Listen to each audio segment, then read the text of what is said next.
poner en contexto la cuestión, ¿no? Ujú.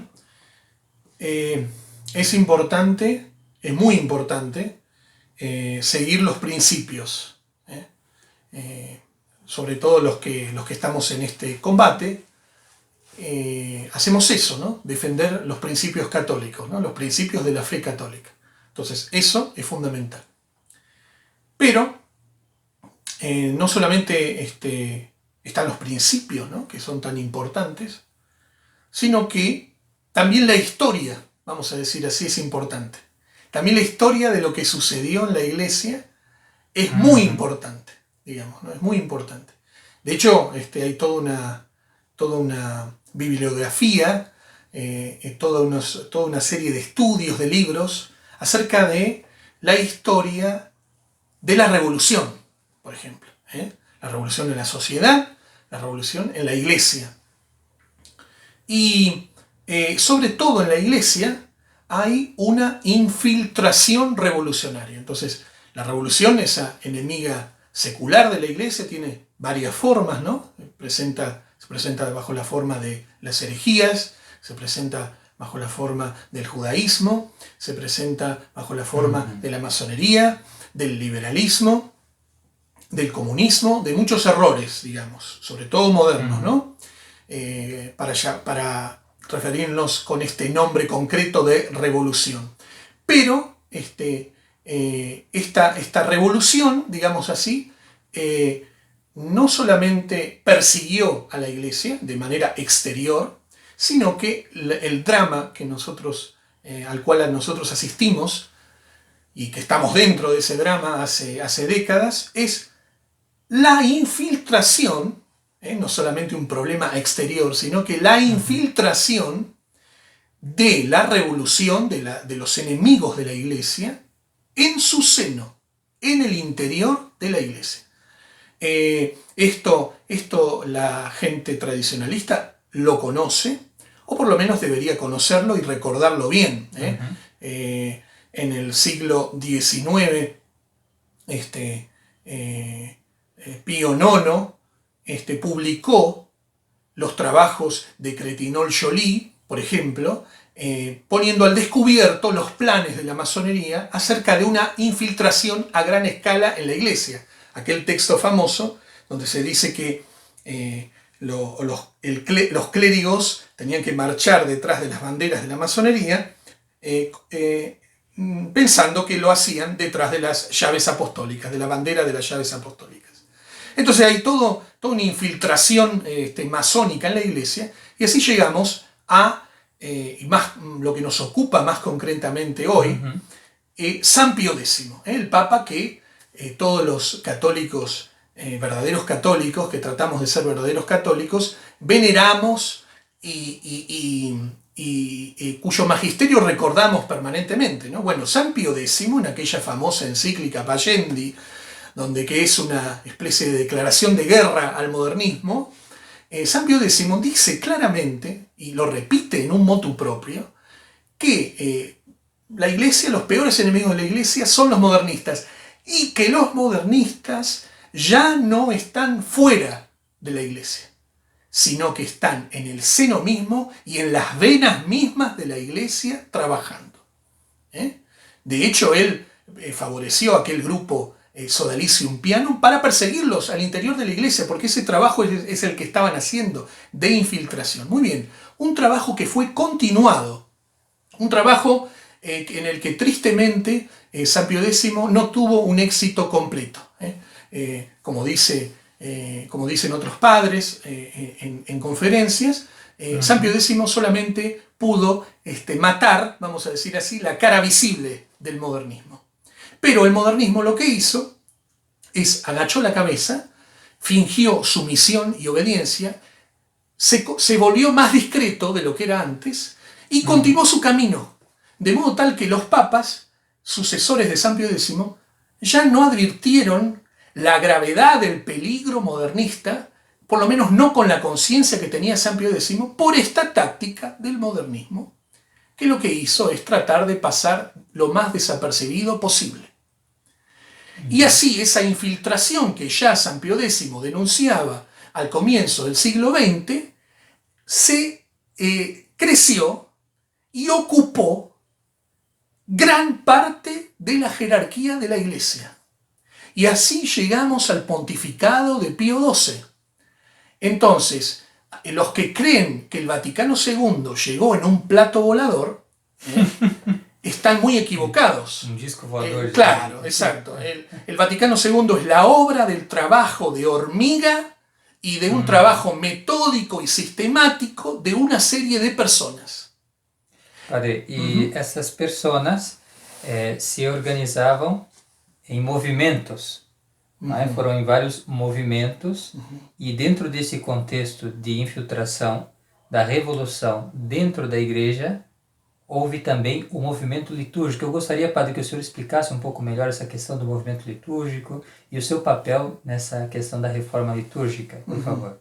Exacto, el movimiento litúrgico precisamente es una cuestión que va de la mano con esta que estamos mencionando, de la infiltración, porque se trata de lo mismo, ¿no? Entonces, el movimiento litúrgico es un movimiento que nació un poco con Dom Guéranger, aquel abad de Solesmes, de finales del siglo XIX, que hizo un trabajo de restauración y de unidad litúrgica en Francia, donde se luchó contra la tendencia galicana dentro de la liturgia romana y se abrazó de manera completa la liturgia romana. San Pío X fue continuador y fue impulsor de este movimiento litúrgico. El problema es que este movimiento fue infiltrado, así como sucedió con la Iglesia, fue infiltrado también. Entonces, poco a poco, después de San Pío X, los modernistas lo fueron tomando a este movimiento litúrgico. Los modernistas diseñaron un plan para lograr lo que hoy lograron.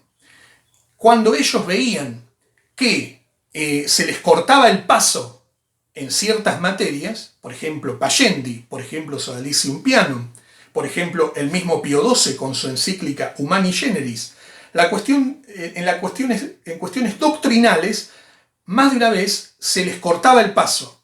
Entonces se refugiaron, por decir así, ya que no podemos forzar a la Iglesia por el momento a cambiar sus dogmas, al menos vamos a tratar de fortalecernos en otras materias que no son el dogma propiamente dicho, y nos vamos a trincherar en esas materias para intentar cambiar lo que la Iglesia hacía y enseñaba en esos puntos. Eso sucedió con la liturgia, que fue un caballito de batalla, como decimos, una especie de caballo de Troya, de los modernistas. La cuestión litúrgica. No solo la cuestión litúrgica, también lo hicieron, como Diogo sabe bien, que se interesa especialmente en esa materia, con la Sagrada Escritura. De modo tal que las personas que saben historia saben que muchos libros, a partir especialmente de los años de la Segunda Guerra Mundial, en materia de Sagrada Escritura y en materia de litúrgica, varios autores católicos ya no eran confiables. ¿Por qué? Porque ya sostenían sus ideas modernistas. Entonces, esto es todo un proceso. Incluso antes de hablar del reinado de Pío XII, podríamos irnos atrás también, porque digamos, este aprendizaje que tenemos que hacer de la historia, porque, como decían los antiguos, historia magistra vitae, la historia es maestra de vida, nos da muchas enseñanzas para no caer luego en los mismos errores.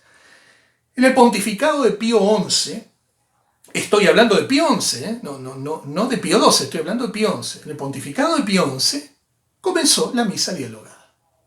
¿Por qué? No había misa dialogada. Hubo un congreso de liturgia donde se celebró por primera vez una misa dialogada. Cuando hablamos de misa dialogada me refiero a la misa en la que el pueblo responde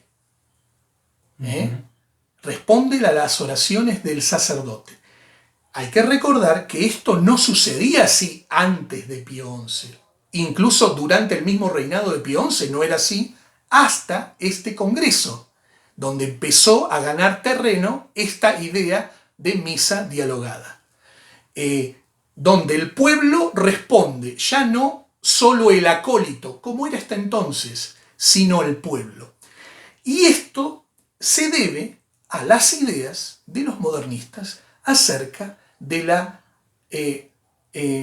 actuosa participatio, de la participación activa del pueblo en la liturgia, que era uno de los puntos en los cuales ellos insistían.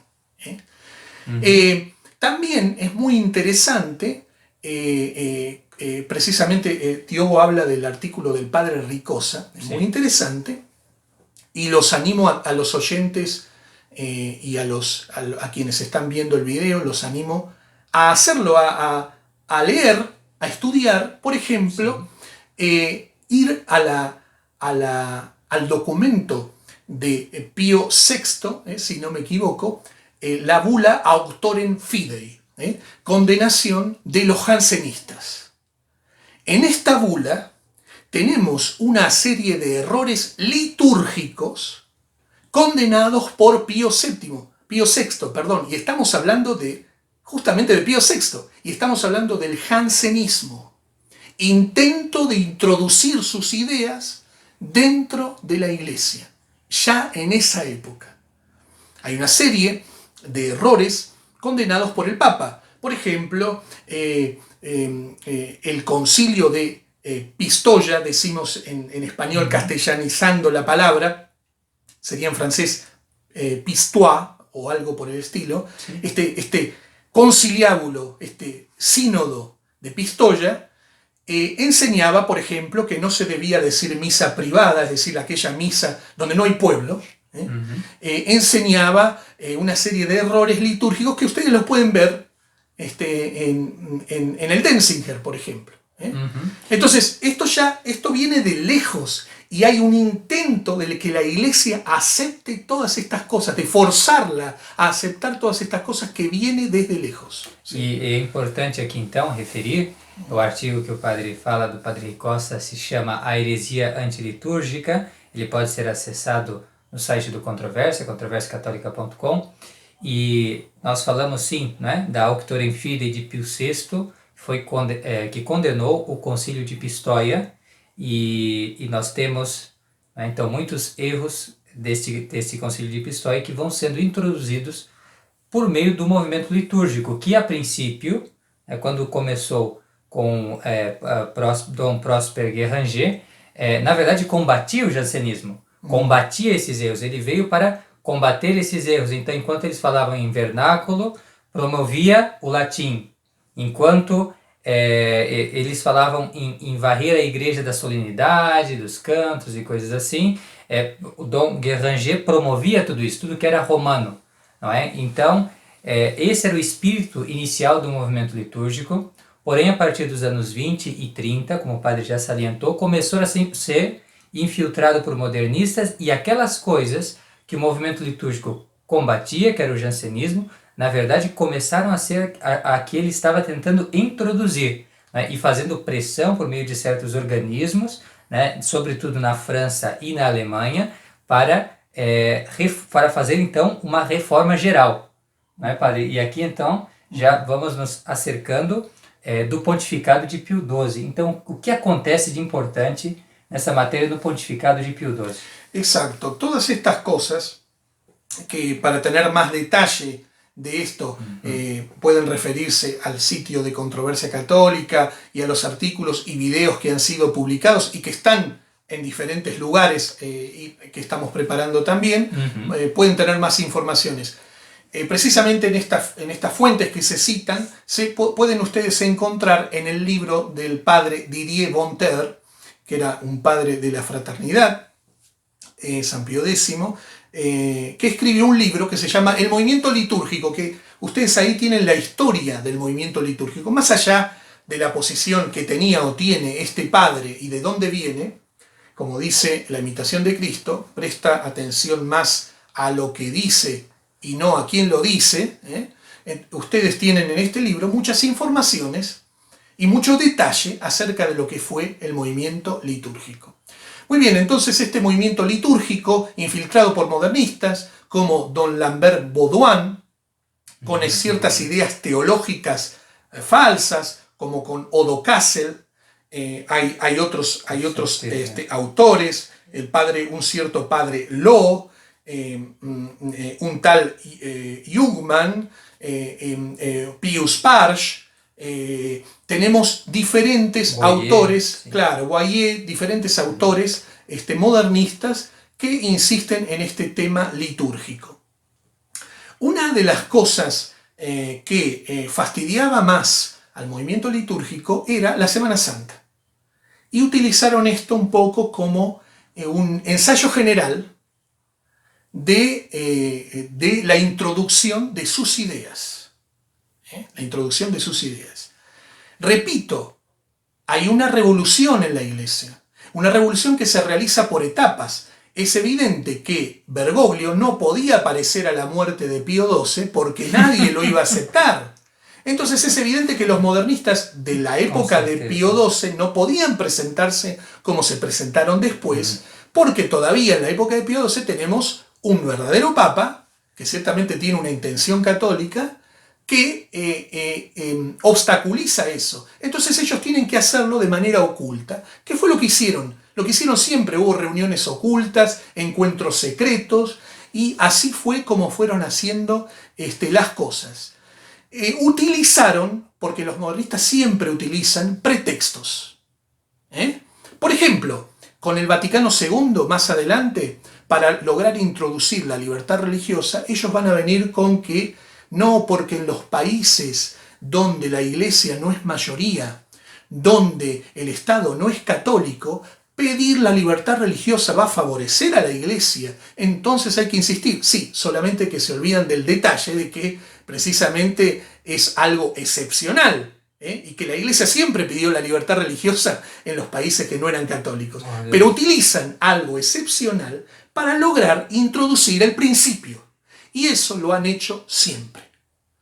Durante la Segunda Guerra Mundial utilizaron el pretexto de es difícil conseguir aceite de oliva, por ejemplo, entonces pidamos a la Santa Sede que nos conceda utilizar lámparas eléctricas para el Santísimo, concesión que fue otorgada por Pío XII, por ejemplo, con sin duda una excelente intención, como siempre, pero es que él no sabía lo que querían ellos hacer. Él no vio tampoco lo que nosotros vemos hoy. Ellos durante el pontificado de Pío XII, sembraron las semillas del árbol que nosotros vemos hoy. Padre, o senhor poderia dar aquele exemplo da mãe, a intenção, aquele exemplo que tínhamos conversado, não é? De que uma questão é a perspectiva de Pio XII e outra concedendo, não é? E outra dos modernistas executando ou promovendo. ¿Cómo es esa diferencia en una ilustración y un ejemplo? Claro, entre muchos ejemplos que se podrían utilizar, un padre recientemente en un video explicando, que nosotros estamos traduciendo, ¿no? Explicando todos estos asuntos, él da un ejemplo que es perfectamente entendible para cualquiera. Él habla de que, ¿no es cierto?, habla de un niño, de una crianza, que le pide permiso a su madre para colocar su cadera cerca de la chimenea, cerca del fuego. Entonces la madre, esto de colocar la cadera cerca del fuego, seguramente para calentarse, porque tendría frío, no ve nada malo en eso, entonces le permite hacerlo. Pero el problema está en que esa crianza, ese niño, en realidad quería esa cadera para subirse de arriba de esa cadera, de esa silla, y tomar y pegar una estatua que estaba sobre la chimenea y romperla y quebrarla. Entonces, la madre, con una intención excelente, le permite utilizar esa cadera, acercar esa cadera, pero es que ella no sabe para qué va a utilizar, cuál es el fin último que tiene la crianza. Ella no sabe, ella solamente mira a esa primera, a ese pedido que se le hace, pero no conoce el fin último de ese pedido. Es un ejemplo que podemos aplicar a Pío XII. Pío XII hizo ciertas concesiones, pero él no sabe a dónde estaban apuntando esas concesiones. Esas concesiones pretendían sentar un precedente para algo mucho más grande que se pretendía hacer después, seguramente después de él, que era cierto obstáculo, él por supuesto, para la realización de todos sus proyectos. Entonces, hay concesiones de diferente tipo. Aparecen en esta época muchas concesiones realmente, que son ciertamente cosas que no son malas en sí mismas, pero repito, está la intención detrás de estas personas. Por ejemplo, solamente entre muchas que podía nombrar, voy a nombrar una para que ustedes vean. Por ejemplo, la liturgia promulgada por Pío XII, que ciertamente no elaboró Pío XII, que solo promulgó, esta liturgia, entre varias cosas que contiene, que de hecho a mí me chocaban hace bastante tiempo, es el sábado santo, durante la vigilia pascual, en medio de la ceremonia más solemne del año, o sin duda una de las más solemnes del año, resulta que el padre hace una renovación de las promesas del bautismo con los fieles. Cosa que está muy bien, cosa que hasta es edificante. Pero el problema está, repetimos, la intención de los reformadores. Intención de los reformadores es introducir poco a poco el vernáculo en la liturgia. Esta renovación se hace en vernáculo. Y na face, ¿no?, de frente para... Exacto, cara al pueblo. Varios ritos van a ser en esta época, por primera vez, cara al pueblo. No había este tipo de ritos antes. Sí.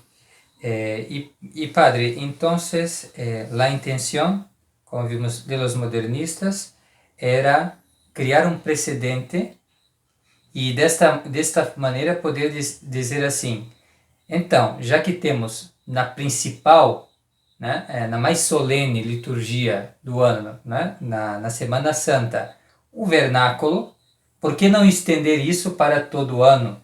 Não é? Porque se nós já temos o padre voltado para o povo, como isto é bom, não é? Então por que não estender isso também para todo o ano e mudar, então fazer uma mudança mais radical da liturgia? E de fato... Recordemos, perdón, que la Sexta Feria Santa, en consonancia con esto que usted está mencionando y que estamos mencionando acerca del vernáculo, recordemos que la Sexta Feria Santa también se introdujo el rito del Pater Noster recitado por el celebrante junto a la asamblea.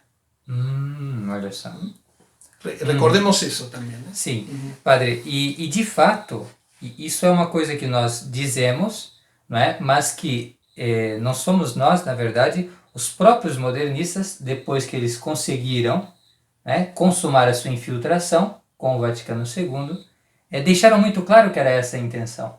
Não é? E nós temos que personagens muito importantes para a reforma da Semana Santa, que estavam próximos, né, da comissão responsável pela Semana Santa, como o então Cardeal Montini, que se tornou Paulo VI, não é? Que depois iria promulgar a Missa Nova. Ele vai e declara realmente que o precedente, né, da Semana Santa foi o primeiro passo para chegar à Missa Nova. Claro, entonces eso está en la Constitución Missale Romanum, donde Pablo VI dice claramente que la Semana Santa de Pío XII es la primera etapa de la adaptación del misal romano a las necesidades de nuestra época.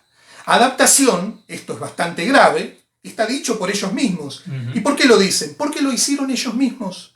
Lo hizo Monseñor Bugnini, Aníbal Bugnini, el arquitecto de la nueva misa, es el autor de esta reforma. Padre, mas alguém poderia objetar, me desculpa interromper assim, mas alguém poderia objetar, e eu já ouvi essa objeção, infelizmente, diz assim que, não, mas nós não podemos confiar no que os modernistas falam, que na verdade não existe essa continuidade, a reforma litúrgica de Pio XII é uma coisa, a missa nova é outra. Então, padre, como fica isso? Bueno, no tengo mucho para decir al respecto, sino que los hechos hablan por sí solos. Si tenemos como secretario de la Comisión de Liturgia la comisión encargada de realizar la reforma de la Semana Santa, ya tenemos como secretario a Monseñor Bugnini, y luego, simplemente observando los ritos resultantes, vemos que, por ejemplo, se introduce el vernáculo así de golpe, bueno, creo que los contrafacta non fit argumenta, ¿no? Contrafactum, perdón, non fit argumentum, Sí. delante de los hechos ya no sirven más los argumentos, ¿no? Es un hecho que hay un camino que conduce a la nueva misa, cuyas primeras etapas es la reforma de la Semana Santa. Es un hecho. Entonces, pienso que si resulta que Monseñor Bugnini es el autor de esto, me parece que mucho más no se puede decir, ¿no es cierto? Sim, sim, padre. E então aqui eu penso que agora a gente já pode chegar num certas conclusões, não é? Para realmente explicar para os fiéis, né, o porquê nós realmente não seguimos esses ritos, né, de 1955 para cá, os ritos da Semana Santa e outras modificações, não é? Vai ficar mais claro, porque aqui já dá para perceber, bem, até a época de Pio XII, não é? Nós temos que, bem, só havia isto, eram algumas modificações, certo, novas, de fato, tinham certo impacto, mas estavam ali apenas isso. Mas hoje em dia, não é? Aqui no nosso tempo, nós temos que os modernistas já consumaram o seu trabalho de infiltração e a utilização, não é, desse rito de Semana Santa dá-lhe sim um precedente, dá-lhes um argumento, e nós não queremos desconceder isso, né, um precedente. Então, como fica, padre, essa questão então ali dos motivos, não é, que nos fazem não seguir, não é, a Semana Santa e também as rubricas, as coisas introduzidas, não é, ali já no pontificado de Pio XII, em razão do movimento litúrgico, né, e da comissão litúrgica. ¿Cuáles serían los motivos, ¿no?, que nos llevarían a eso? Bueno, en primer lugar, por supuesto, hay que repetir la cuestión de que aquí los principios no están en discusión. Pero lo que pasa también es que la historia habla por sí misma. Eso es una primera cosa que uno podría decir. En segundo lugar, lo que no está en discusión es la autoridad de Pío XII, por supuesto. Pío XII es verdadero papa. Pío XII tiene ciertamente una intención católica y sus leyes son verdaderas leyes. Eso no está en discusión. No impide todo esto lo que señalamos antes. Una cosa no quita la otra. La historia, repito, habla por sí misma. Entonces, las leyes de Pío XII, esta ley, la ley de la Semana Santa, ¿qué sucede con ella? Bueno, yo creo que lo primero que se puede decir es que al respecto de la ley hay dos extremos a evitar. Uno sería, digamos, intentar decir que como la situación es absolutamente extraordinaria, la ley no importa más. Entonces, el derecho canónico lo dejamos de lado y hacemos un poco lo que queremos. Este error, entre otros, sería el error de los conclavistas, por ejemplo. Aquellos que, o por ejemplo, aquellos obispos de la línea de los obispos casados, digamos así, que consideran que muchas leyes ya no interesan, dada la situación actual. Están los conclavistas, está la gente que imprudentemente se une con ellos, etc. Bueno, todo esto por supuesto que está mal. Ese es un extremo a evitar. La ley no cuenta. El otro extremo es precisamente el contrario. Vamos a aplicar la ley, la ley interesa tanto que se encuentra exactamente como estaba en la época en que fue promulgada. O sea, tengo que guardar obligatoriamente y exactamente como antes, por ejemplo del concilio, todas y cada una de las leyes de la Iglesia. Bueno, si hiciéramos esto, así como critiqué la otra posición, si hiciéramos esto, no podríamos hacer ningún tipo de ministerio sacerdotal, no podríamos dar los sacramentos a los fieles, no podríamos hacer prácticamente nada de lo que hacen los sacerdotes tradicionalistas, con derecho, por cierto, con todo el derecho, por cierto, porque los fieles necesitan. Entonces hay que evitar tanto un extremo como el otro. O evitar decir que las leyes de la Iglesia no cuentan y evitar decir que cuentan tanto que tengo que guardarlas de modo absoluto en todo momento. Porque la situación no es así. Sim, mas então, padre, eu posso me questionar também, o fiel pode se questionar. Claro, nós entendemos que, por exemplo, a questão das confissões, não é? É necessário as confissões, é necessário que o padre, por necessidade também, às vezes celebre missa, né? Em um ambiente que não é um templo, né? Católico, consagrado e tudo mais, né? Por questões de emergência e tudo mais. Essa questão, por que não seguir essas mudanças que foram validamente feitas, né? Por um Papa legítimo, que seria Pio XII? Quais seriam os motivos neste caso em particular? Como que a gente poderia aplicar nesse caso em particular essa questão que o senhor está falando da epiqueia, não é? Sí, por eso necesito para esto terminar con la manera, con este aspecto general para poder aplicarlo al caso particular. Sim, sim. Entonces, esto acerca de la ley, sobre todo la ley en nuestros días. Perfeito. Monseñor Gerard de Laurier, que muchos sacerdotes respetan y veneran, por cierto con razón, seguía la liturgia de San Pío X. Y por cierto que como teólogo que era, tenía toda una explicación al respecto. Monseñor Gerard decía que las leyes tienen un doble valor. Tienen un valor directivo y tienen un valor ejecutivo, o tienen una fuerza directiva y una fuerza ejecutoria, vamos a decir así. La fuerza ejecutoria de la ley, la que hace que se aplique como siempre se ha aplicado, ¿de dónde le viene a la ley? Le viene de la autoridad. Ahora bien, todos los que nos llamamos sedevacantistas o aquellos que constatamos la vacancia de la sede, decimos precisamente eso, que la sede está vacante, o sea, no hay papa.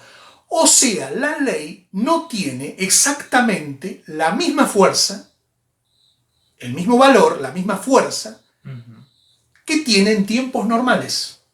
Es una primera aclaración que hacía Monseñor Gerard. ¿Qué quiere esto decir? ¿Que no vale? ¿Que no sirve? No, decía Monseñor Gerard. Sigue teniendo una fuerza directiva, pero ya no tiene exactamente la misma fuerza que tenía antes. Yo debo seguirla porque me marca una dirección, porque me marca un espíritu de la Iglesia y porque me marca una intención de la Iglesia. Pero sabiendo al mismo tiempo que no tiene exactamente la misma fuerza que antes. Luego, el otro principio a aplicar es este de la epiqueia, por supuesto. Epiqueia que más allá de una serie de consideraciones que se pueden hacer sobre la epiqueia, explicando en qué consiste la epiqueia es simplemente una aplicación de la ley, una aplicación prudencial de la ley. Es decir, que la ley es hecha de modo general. La ley no está creada, normalmente al menos, de modo para casos extraordinarios, aunque la misma ley a veces los contemple. Pero la ley está hecha de manera general. Lo que puede suceder a veces con la ley es que la aplicación, debido a ciertas circunstancias de una ley, puede volverse nociva, no por la ley en sí misma, sino por un cambio de las circunstancias. Entonces, en un caso extraordinario, puede la ley la aplicación de la ley volverse nociva. Y ahí está esta virtud de la prudencia, de la cual forma parte la epiqueia, para, en el caso particular, en el caso extraordinario, juzgar que esa aplicación se volvió nociva y, por lo tanto, abstenerse de seguir la ley en un caso concreto.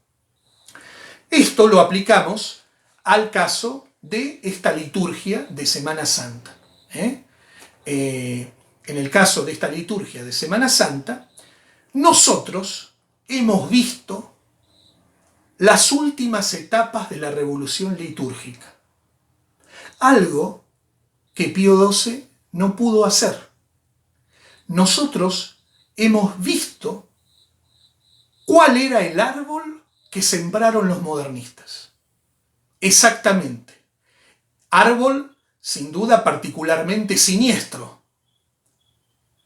Entonces, como nosotros, en las circunstancias en las que estamos, podemos saber, podemos tener mayor conocimiento que el que tenía Pío XII en ese momento, que no, al menos no se dio cuenta del tremendo peligro que había en materia litúrgica, aunque sí se dio cuenta de algunas cosas, pero no de todas. Y esto es un hecho histórico también. Los invito a revisar, por ejemplo, ciertas cartas que son públicas, por ejemplo, de Pío XII a un obispo alemán en particular, mostrando que él no tiene conciencia, al menos no completa, del peligro que en materia litúrgica, y no solo en materia litúrgica, se cierne sobre la Iglesia. Porque recordemos que ¿por qué tanta insistencia en la cuestión litúrgica? ¿Por qué? Porque lex orandi, lex credendi. La ley del creer establece la ley de la oración. A la oración que yo tenga, esa oración muestra la fe que yo tengo. Si yo rezo profesando errores, por supuesto que hay un problema respecto de mi fe. Entonces ellos saben que tocando la liturgia voy a hacer poco a poco rezar a los católicos en el sentido modernista. Y los voy a llevar paulatinamente a la nueva misa. Entonces, yo creo que lo sintetizo de esta manera. Esta razón histórica, que es innegable, repito, aquí no están en juego los principios, así que los documentos de la Iglesia respecto de la obediencia, respecto de la infalibilidad de las leyes litúrgicas, los profesamos a 100% y damos la vida por ellos. Eso no está en discusión aquí.